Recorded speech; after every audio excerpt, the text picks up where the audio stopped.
Voici comment annoter les leçons faites sous forme de quiz, afin qu'elles disparaissent aussi après de la liste des choses à faire pour l'instructeur.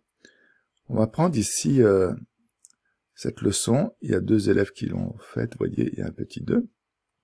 On va cliquer dessus. Donc je vois que c'est bien un quiz puisqu'il y a les questions ici.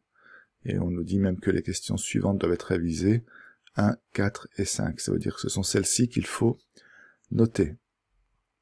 Donc là, j'ai bien mes 2 élèves qui l'ont fait. Vous voyez qu'il y a un petit rond ici, devant l'élève. Ça veut dire que ce sont des quiz qui n'ont pas été notés. Donc, les questions à noter, ce sont les questions ouvertes. Vous voyez, ici, les réponses des élèves. Donc je vais annoter et je vais mettre un 1 ici. Après, on va aller à la question 4. Donc on voit que la question 2 est déjà autocorrigée puisque ce sont des questions à choix multiples, tout comme la 3. Et la question 4, effectivement, ça me demande si je veux mettre un point. Donc je vais mettre un point ici. Alors, vous notez que si je mettais 0, ça n'aurait pas d'incidence sur ce que je vais faire à la fin.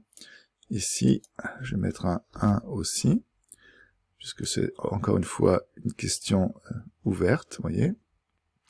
Et donc à la fin, il suffit de cliquer sur « Actualiser les résultats ». Donc je vais faire ça.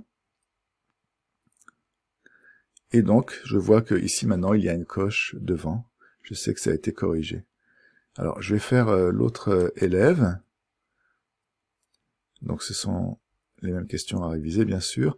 Quelque chose d'intéressant aussi à savoir, c'est qu'on voit la durée que l'élève a prise pour faire le quiz. Ça peut être intéressant de voir si un élève a fait 2 minutes, ou là on voit que c'est 22 minutes, donc c'est assez raisonnable, on peut dire.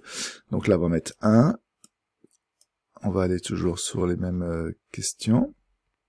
Donc la 4, je vais mettre 1 aussi.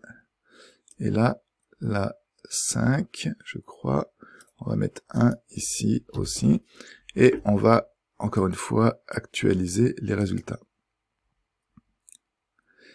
Donc là, ça a bien coché, et là je vois que je n'ai plus d'élèves à corriger.